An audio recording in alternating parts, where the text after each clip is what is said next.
Well, my goodness, when it comes to motion, when it comes to moving the needle, we all know the one that does that in women's sports. Notice I just didn't say women's basketball. In women's sports, we know who has not only moved the needle, but one could argue moved the needle and broke the needle clean off. And that is Caitlin Clark. Well, my goodness.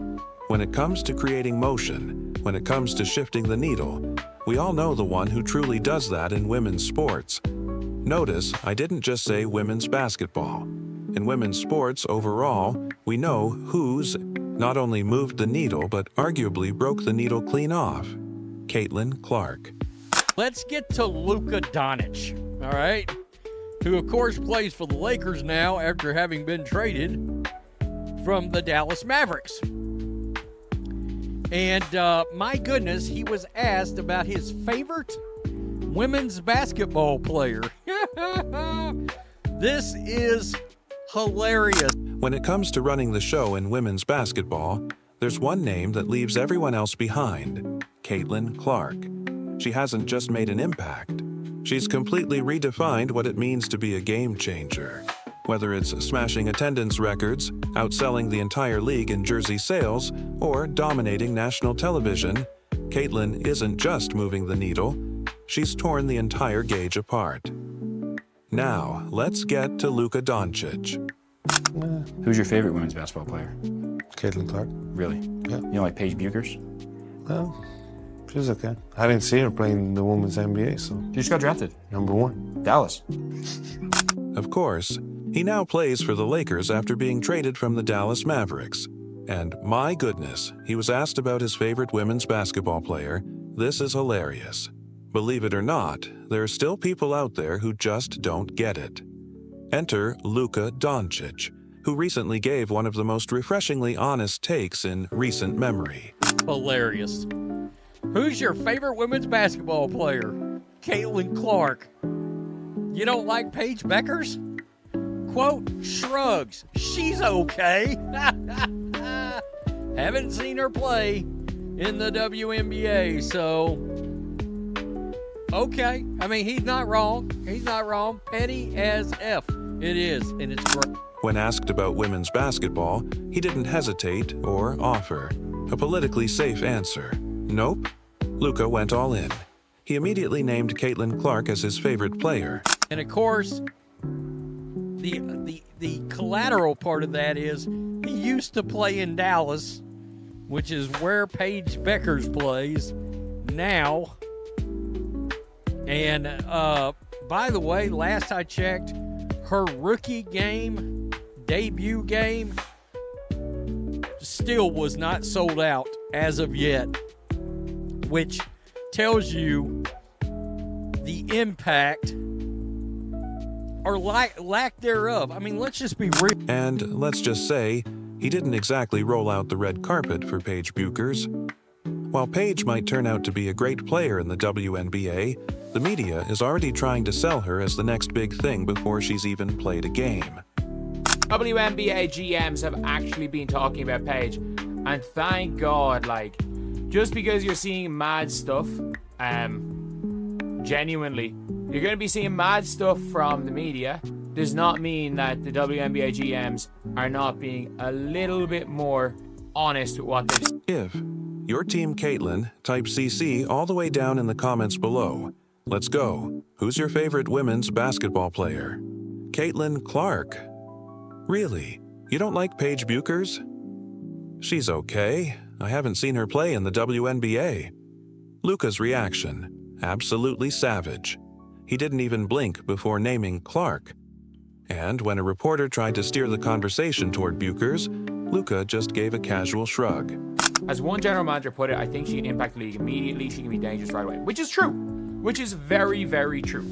Like, we can't lie and say that GMs last year did not literally say the words, I would trade my entire team for Caitlin Clark.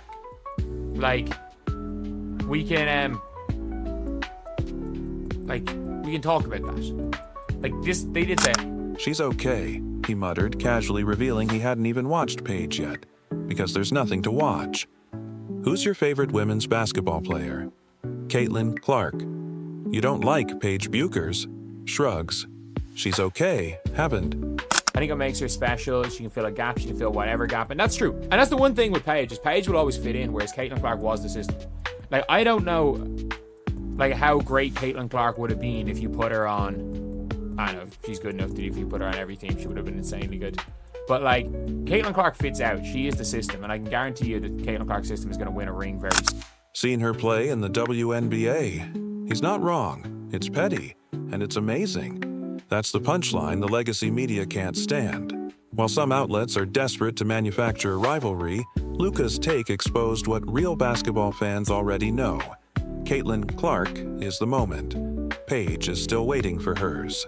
Basically, Wings GM conveys key difference in Paige Bueckers and Caitlin Clark's rookie season. He said the one thing when you talk about last season is that Paige won't have the benefit that Caitlin did. And this is nothing against Caitlin, but we had an Olympic break last year. So you got to see some players take a month-long break, essentially. And those rookies were coming off a grueling season in the collegiate game. They got a break and got to reset and finish strong. And the ironic part?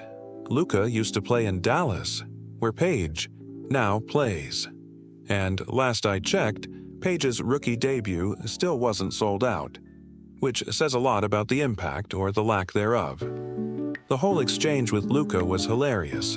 This draft class, which includes Paige, is not going to have that luxury. We don't have a big break where they can almost catch a second win and then push to the finish line in the second half of the season, he continued. So we have to watch this rookie class around the league about load management. It's not just our rookies. We're all going to be tuned in to load management, especially these rookies that played long into their collegiate season. I didn't really see any of the benefit that Caitlin Clark got coming into the season. But it was also telling.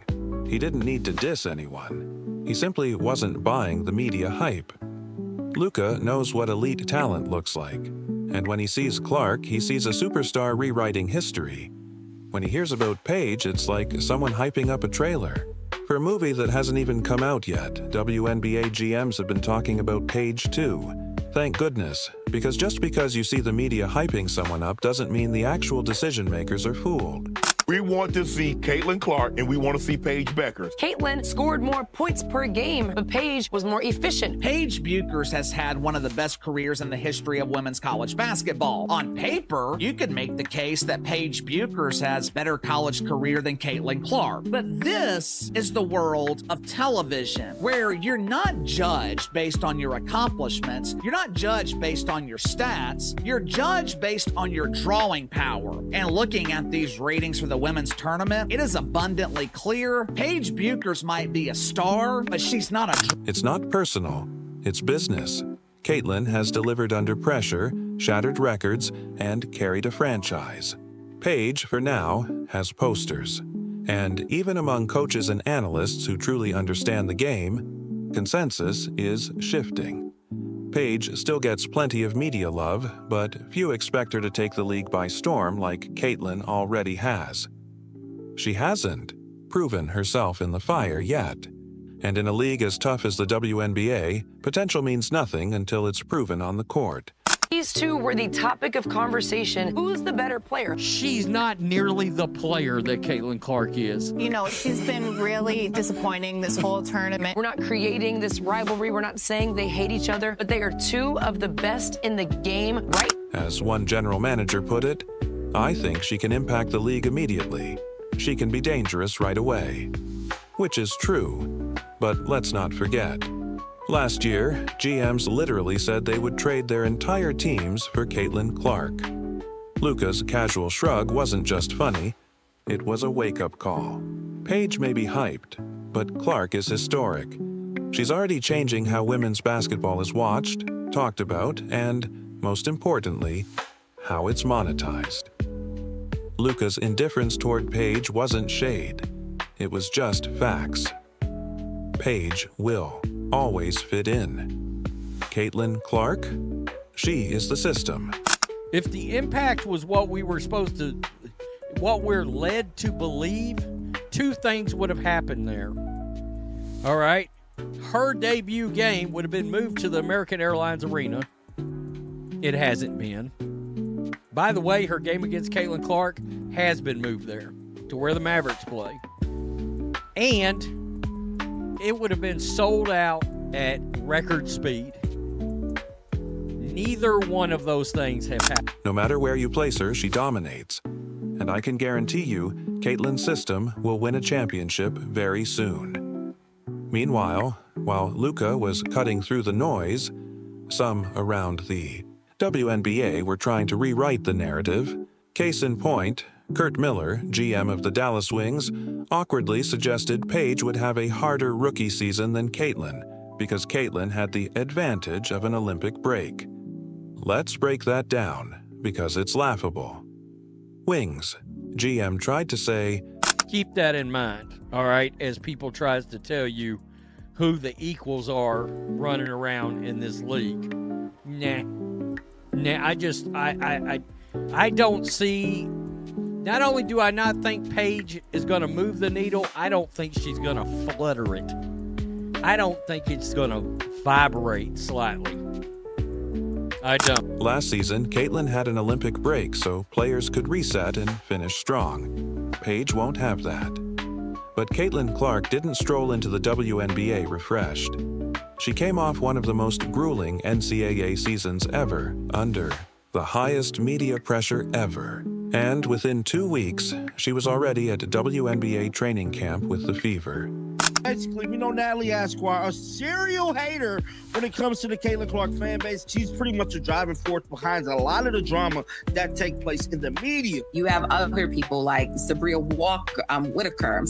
You have so many people out there, and people like this, the committee, which is, a group of really, really strong women's basketball fans on Twitter. They have influence. Dawn Staley flew 2 members of the committee to South Carolina's opening game in Paris, okay? So they're calling old guard WNBA fans the committee. These are the same people that is pushing race narratives. These are the same people that is bashing Caitlin Clark. These are the people she's talking to. This year's rookie class, including Paige, won't get a break either.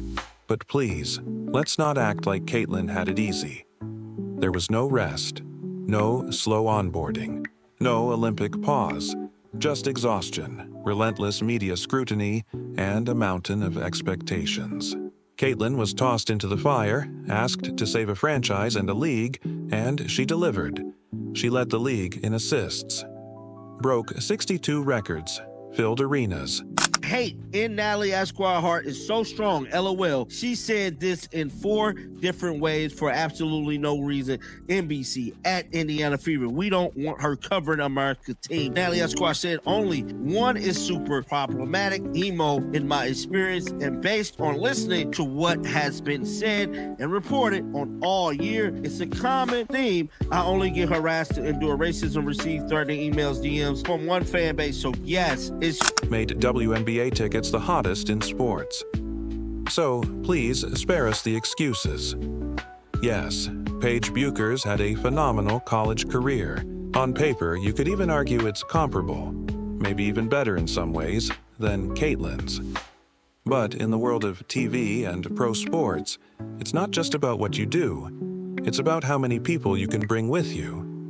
And Caitlin is a magnet. Suggesting Caitlin had it easier is just wrong. And honestly, it's disrespectful to everything she overcame. Caitlin didn't need a break. She just needed a basketball. And when she got it, she showed the world greatness. While Luka Doncic was keeping it real, some in the WNBA media were working overtime to push a rivalry that doesn't even exist. Paige Bueckers is talented, no doubt, but she's still standing in the shadow of a phenom. The early feedback from real hoopers? That shadow isn't going anywhere anytime soon. These two became a topic. Who's better? Paige hasn't looked nearly as dominant. She's been a disappointment this tournament. We're not saying they hate each other. They're just 2 top players, but there's no real comparison.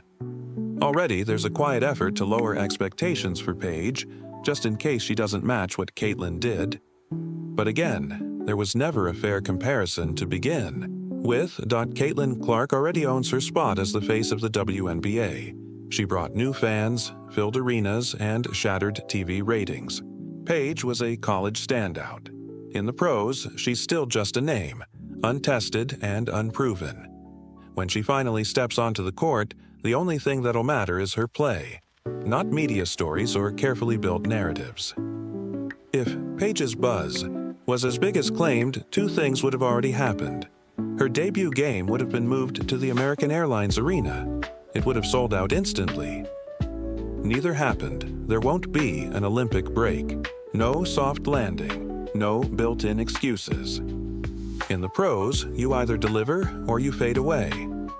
Caitlin didn't just raise the bar, she obliterated it. The pressure is now fully on Paige to prove she even deserves to be mentioned alongside Caitlin, let alone compared to her. And based on the early signs, lackluster ticket sales, lower buzz, the forced media comparisons are already starting to unravel. Caitlin earned her crown. No media narrative will change that. Keep that in mind when people try to tell you there's an equal running around this league. Nah, not only do I think Paige won't move the needle, I don't even think it'll tremble.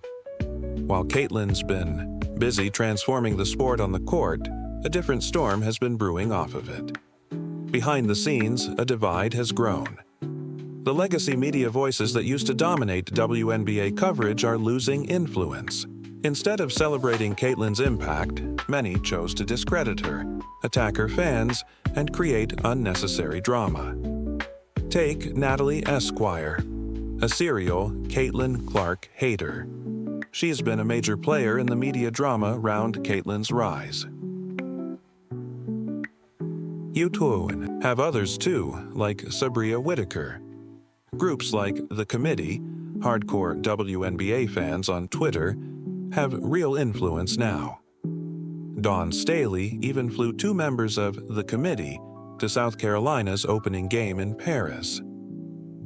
These legacy fans, the so-called committee, are pushing narratives often rooted in race and division. Take Natalie Esquire again.